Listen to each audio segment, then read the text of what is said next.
Well, if you like triangles, you might really like rectangles. And rectangles, like triangles, are a trading range that are bounded by a support line on the bottom and a resistance line at the top. However, instead of like converging, it's more running parallel, forming the shape of a rectangle, as you'll see.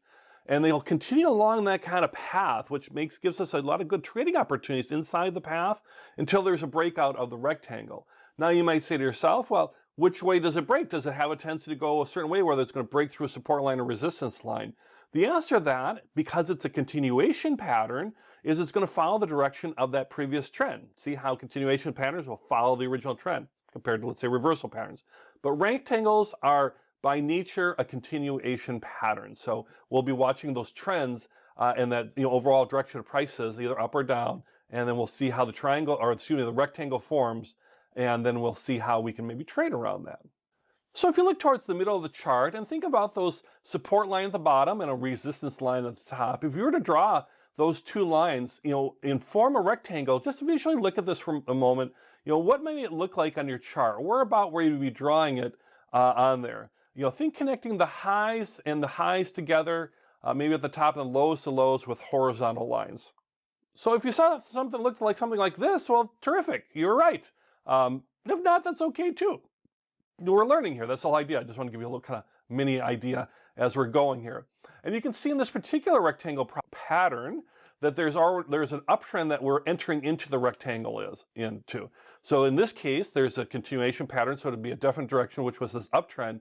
But then it gets kind of in this narrow trading range of resistance and support lines. It goes up and bounces at a resistance line, which can't push the prices higher. The buyers or the bulls can't push the prices higher, so prices come back down. But a new trend doesn't form. It doesn't turn into a downtrend. It basically stops at that support line and then turns around and starts going back up towards the resistance line, and so on, trading in this range. And how wide the distance between the resistance line and the support line will vary by the security and at that moment of time. Sometimes they can be very, very narrow. Sometimes they can be much wider, of course. So it's not so much the idea of how wide or narrow it is. It's more that it's actually formed this rectangular pattern.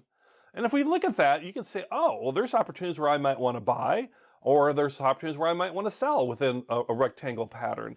And that's true. We want to make sure that the pattern has fully formed. So again, we're looking to buy in at the number 2 or 3 touch of it. You could buy in, let's say, you can see the first touch there. I don't have an arrow there. The second touch, I don't have an arrow there too, though a lot of people will buy in the second touch at that support line. A real good confirming way is to buy in at that third line. You could put in a buy number 1. And then you can wait for it to come back down. It's either going to break through that resistance line at the top and keep going, but if it turns around, there's a really good chance it's going to bounce again off that support line. So once it comes back down, if you're a little bit later or seeing this later or want to be more sure, you could buy at the number 2 position here. So you can buy in the second, third, or fourth touch. If you're looking to sell the security, one thing you can do is do a lot of trading instead of waiting for the trend to go back in a certain direction. You could just trade frequently within the rectangle. So every time it comes up to a resistance line, that's where I'm selling. So I would be buying, let's say, at the support lines, let it have its run up, sell it to take my profits, let it come back down. Right now I'm out of the security. Once it gets down back to that support line and rectangle holds, I'll buy it again, and then kind of repeat that until it breaks through as far as breaking the pattern. But until then, what a nice trading opportunity to trade frequently as far as buying and selling inside the rectangular pattern. All right, so let's say in our rectangle here, where do you think the price will go next, right? I mean, we're now at the top, we're at a resistance line. It could either break through the resistance line and go, basically go upwards, to where I've labeled letter A, or it could turn back around and go to letter B. Now, we don't really know, but if you were to guess, maybe you'd have an idea of a guess around that. Guessing is not something we want to do in technical analysis, by the way. But when we're looking at a chart pattern for fun, you can kind of think about which way it might go. And how you can really help confirm that when you reach, let's say, the top or either resistance line or support line is look at your other indicators to help confirm things around volume, moving average, relative strength index, things that you're learning in the course, where it'll also give an indication of like, oh, this is a buy opportunity or a sell opportunity. So use those other indicators to help confirm that you'll learn in the course what might happen here.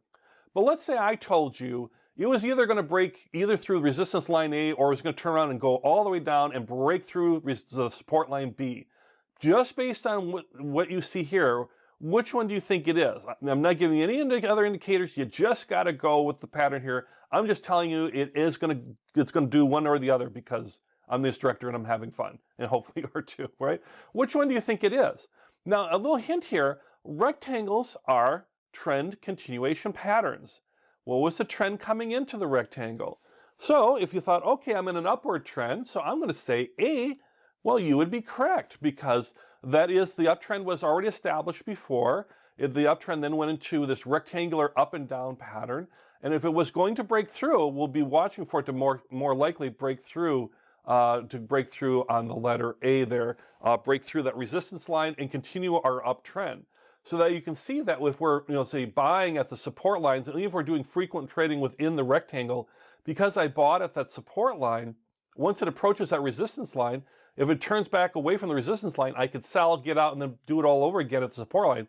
Or, since I've already bought at a support line, I could buy again, or if I've held it through this whole period, by the way, too, and I bought it way back when, on that uptrend, I could then hold on to it and wait for it to break through that resistance line and continue the uptrend going upwards is the idea. Now, if it was a downtrend, it'd be the exact opposite, right? So, just think of this rectangle and just the line on the left there flipped, where we a downtrend, and it would break through B, break through the support level, and continue the downtrend. And you adjust your trading accordingly. Now, sometimes rectangles will have that same, parallel move between the upper and the lower, the support or the resistance line and the support line. And the key is they're not converging. They're moving parallel together, but they don't necessarily always look on their side like in a sideways market. Sometimes they can trade on an angle or on a slope, either kind of continuing that uptrend or continuing that downtrend.